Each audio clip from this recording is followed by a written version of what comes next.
Hello everyone, welcome to my YouTube channel. If you are new to this channel, please hit the bell icon and subscribe my channel.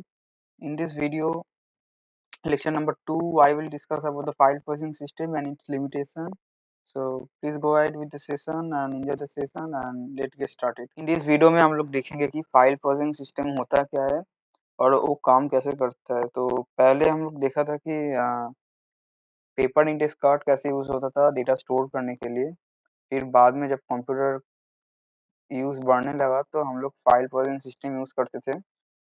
तो इसमें हम लोग each record को related record को हम लोग एक पर्टिकुलर फाइल में स्टोर करते थे where each file contain a group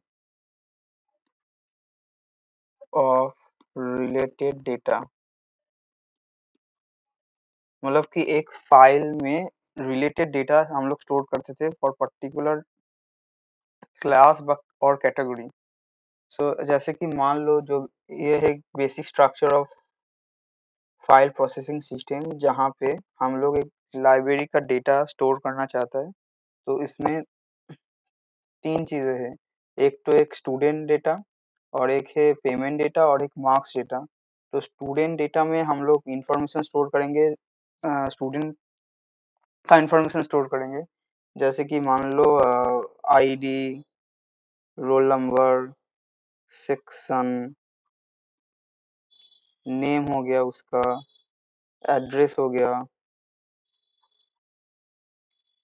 उसका फ़ोन नंबर हो गया। और इस पेमेंट डेटा में हम लोग स्टोर करेंगे कि स्टूडेंट का आईडी, उसका सेक्शन, उसका payment.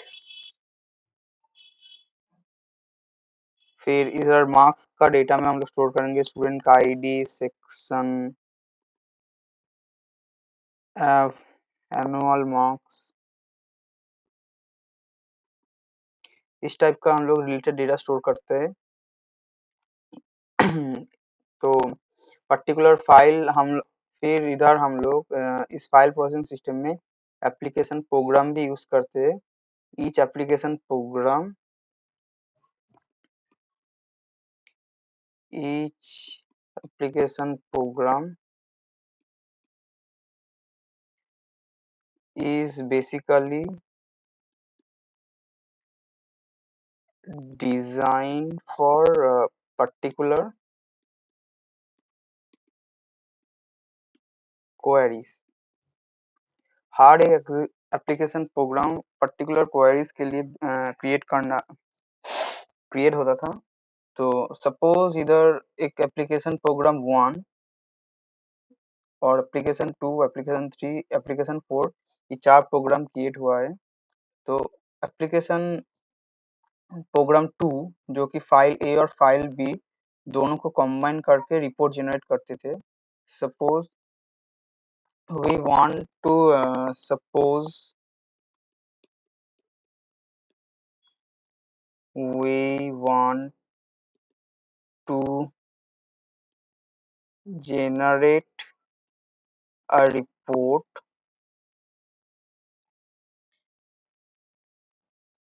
where we report based on the based on that where we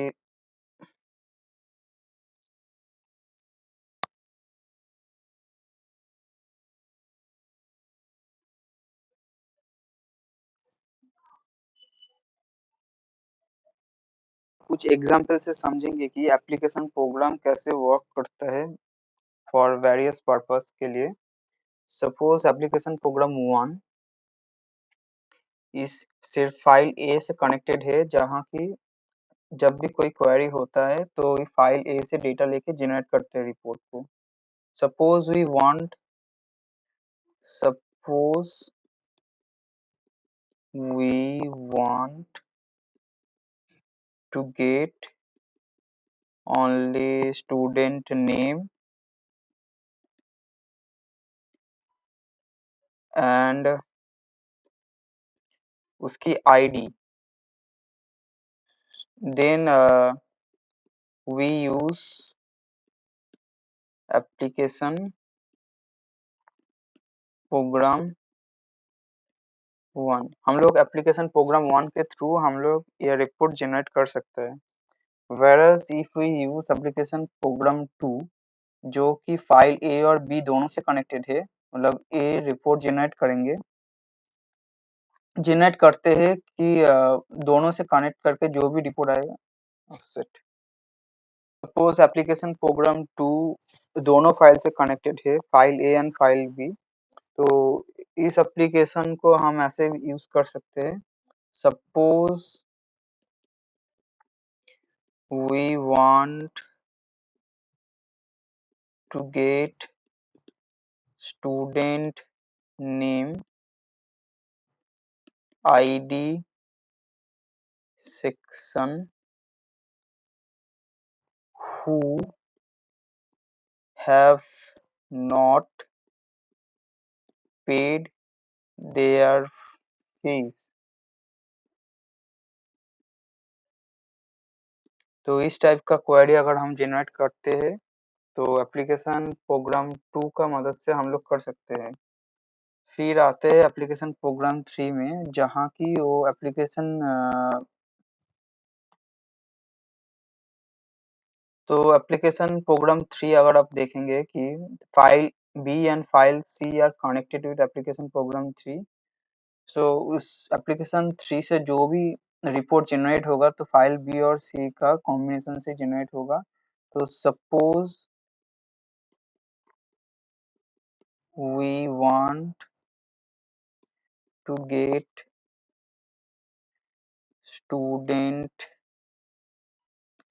student ID name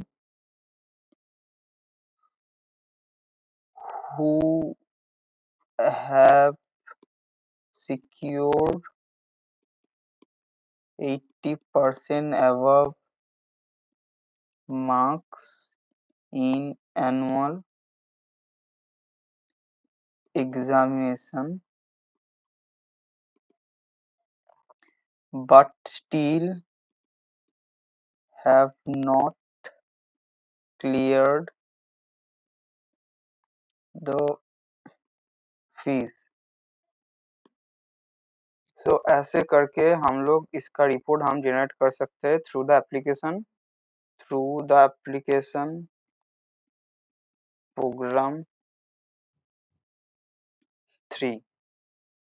So this is the basic data flow structure of the file processing system, where we store the student, where we store particular records, group of records to a particular file, and these files are connected with different application program from which they are interact with the file directly and generate the report.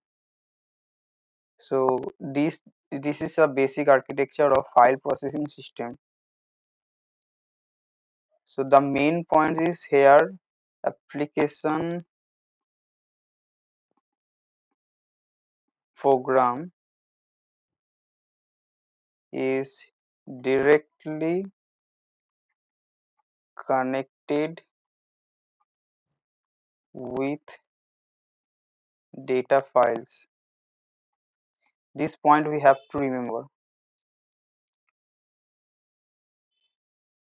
Section में हम लोग देखेंगे कि file processing system का drawbacks क्या है। तो हम लोग को पता है कि कोई भी अगर न्यू टेक्नोलॉजी, न्यू टूल्स आता है तो उसका कुछ एडवांटेज भी रहता है, उसका कुछ लिमिटेशंस भी रहता है। तो पहले हम लोग जब पेपर इंडेक्स कार्ड यूज करते थे, उसका डिसएडवांटेज यही था कि हम लोग कंप्यूटर में नहीं स्टोर करते थे। फिर फाइल प्रोसेसिंग सिस्टम आया, हम लोग कंप्यूटर का यूज बढ़ने लगा तो उसका बहुत सारा एडवांटेज मिला कि हम लोग डेटा को फाइल फॉर्मेट में कंप्यूटर में स्टोर कर सकते थे। पर उसके बाद उसका बहुत सारा डिसएडवांटेज भी क्रिएट हुआ है। तो there are mainly 3 disadvantage that is related to data duplication and inconsistency. So data duplicate होता है क्यों? पहले इधर हम लोग देखेंगे कि जैसे फाइल ए में हम लोग स्टूडेंट का डेटा में ID, roll, section, name, address, phone number, फिर पेमेंट डेटा में भी हम लोग आईडी, सेक्शन, पेमेंट स्टोर करते थे। फिर हम लोग मार्क्स डेटा में भी आईडी, सेक्शन, एनुअल मार्क्स, और ID and sections are common for each file. So जैसे कि हम लोग देखते हैं इधर ही डेटा का डुप्लीकेशन हम लोग देख पा रहे हैं। तो इसका लिए डेटा डुप्लीकेशन के लिए बहुत सारा प्रॉब्लम क्रिएट होता है। तो पहला प्रॉब्लम यही है कि इंक्रीज होता है disc space, increase of disc space. तो बहुत सारा डिस्क का स्टोरेज हम लोग को पड़ सकता है कि डेटा को स्टोर करने के लिए। फिर आता है कि सेकेंड प्रॉब्लम जैसा होता है data integrity. Data integrity basically क्या होता है? डेटा इंटीग्रिटी होता है कि डेटा जो हम लोग स्टोर करते हैं उस शुड बी कंसिस्टेंट एवरीवेयर। सो अगर हम लोग एक ही फाइल ए, फाइल बी, फाइल सी में अगर हम लोग स्टूडेंट आईडी और सेक्शन हम लोग तीनों जगह पे स्टोर कर रहे हैं, अगर सपोज मान लो कि एक किसी पर्टिकुलर स्टूडेंट का सेक्शन अलग हो गया, सेक्शन में कुछ अपडेट या मॉडिफिकेशन हुआ, तो उसको हर फाइल में हम लोग को अपडेट करना है। तो अगर मान लो इधर तो 3 फाइल्स है, अगर मान लो सपोज 100 फाइल्स होता, तो 100 फाइल्स में जाके जाके उसको अपडेट करना पड़ता मैनुअली। तो दिस इज नॉट पॉसिबल। और अगर कर भी लिया तो ऐसे पॉसिबल हो सकता है कि डेटा मिसिंग भी हो सकता है। तो data inconsistency and data integrity problem एक मेजर प्रॉब्लम हो गया एफपीएस का। और एक हो गया कि डेटा को स्टोर करने टाइम कंज्यूमिंग हो गया, क्योंकि हम लोग सेम डेटा वेरियस फाइल में स्टोर करते हैं, तो इसीलिए टाइम कंज्यूमिंग भी हो गया। सेकेंड प्रॉब्लम इज कि डेटा रिमेन आइसोलेटेड। इसका मतलब क्या है कि जरूरी नहीं कि हर फाइल का फॉर्मेट सेम हो, फाइल डिफरेंट फॉर्मेट में भी हो सकता है। तो एप्लीकेशन प्रोग्राम अगर किसी कॉम्बाइंड फाइल में होता है, अगर अगर फाइल सपोज मान लो कि फाइल ए और फाइल बी का फॉर्मेट अलग है, अगर एप्लीकेशन प्रोग्राम 2 दोनों फाइल के कॉम्बिनेशन से रिपोर्ट जनरेट करते हैं, तो अगर इसका फॉर्मेट डिफरेंट है तो समटाइम्स इट मे पॉसिबल कि डेटा एक्सेस नहीं हो सकता है, तो डेटा आइसोलेट हो जाता है, फिर रिपोर्ट सही से जनरेट नहीं होता है। तो ये एक बहुत बड़ी प्रॉब्लम है फाइल प्रोसेसिंग सिस्टम का। फिर डिफिकल्टी इन एक्सेसिंग डेटा, और ये थर्ड प्रॉब्लम ड्रॉबैक है फाइल प्रोसेसिंग सिस्टम का। जैसे कि मान लो कि एक एप्लीकेशन प्रोग्राम, हम लोग को पता है कि पर्टिकुलर एप्लीकेशन प्रोग्राम किसी पर्टिकुलर क्वेरीज के लिए क्रिएट होता है। तो अगर सपोज मान लो कि एप्लीकेशन प्रोग्राम 3 फाइल बी और फाइल सी से कनेक्टेड है, तो मान लो अगर फाइल ए का कोई अलग सा इंफॉर्मेशन लाइक फोन नंबर वो अगर जनरेट करता है रिपोर्ट के साथ, तो वो नहीं कर पाएगा क्योंकि वो फाइल ए से कनेक्टेड ही नहीं है। सो इसीलिए डेटा एक्सेसिंग डेटा इज और एक मेजर प्रॉब्लम हो गया कि फाइल से कनेक्टेड नहीं है, इसीलिए डेटा को एक्सेस नहीं कर पा रहा है। में हम लोग देखेंगे कि फाइल फॉर्मेट डिपेंडेंट एप्लीकेशन, इसका मतलब है कि जब भी एप्लीकेशन प्रोग्राम क्रिएट होता है तो वो फाइल का फॉर्मेट का ऊपर डिपेंडेंट होकर क्रिएट होता है। अगर फाइल का फॉर्मेट में अगर कोई मॉडिफिकेशन हुआ, फिर एप्लीकेशन प्रोग्राम में मॉडिफाई करना बहुत मुश्किल है। तो ये फिर एक ड्रॉबैक्स हो गया फाइल प्रोसेसिंग सिस्टम का। फिर नेक्स्ट देखेंगे कि difficulty to add integrity constraint. इसका मतलब है कि नया अगर कोई इंटीग्रिटी कंस्ट्रेंट हम लोग ऐड करना चाहता है, तो फिर उसको इस फाइल प्रोसेसिंग सिस्टम में ऐड करना बहुत बड़ी एक मुश्किल काम होता है, जो कि एक लिमिटेशन हो गया फाइल प्रोसेसिंग सिस्टम का। फिर है डेटा साइमल्टेनियसली एक्सेस प्रॉब्लम। इसका मतलब है कि फाइल प्रोसेसिंग सिस्टम अलाउ करते हैं कि साइमल्टेनियसली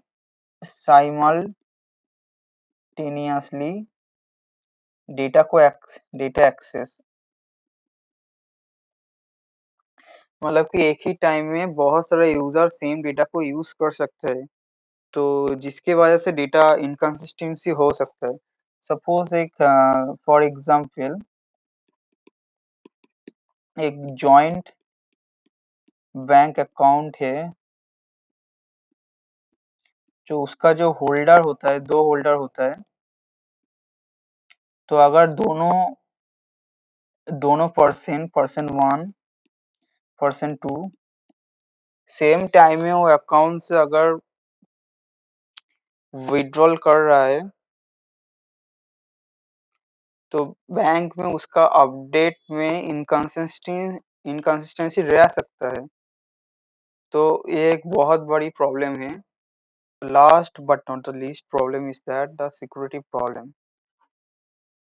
क्योंकि कोई एक पर्टिकुलर ऑर्गेनाइजेशन में अगर हम लोग डेटाबेस का बात करें, तो जरूरी नहीं है कि सबको एप्लीकेशन का डेटाबेस का पूरा ही एक्सेस मिले। किसी को मिल सकता है कि उसका व्यू व्यू के लिए सिर्फ, और किसी को मॉडिफिकेशन के लिए, और किसी को क्रिएट करने के लिए।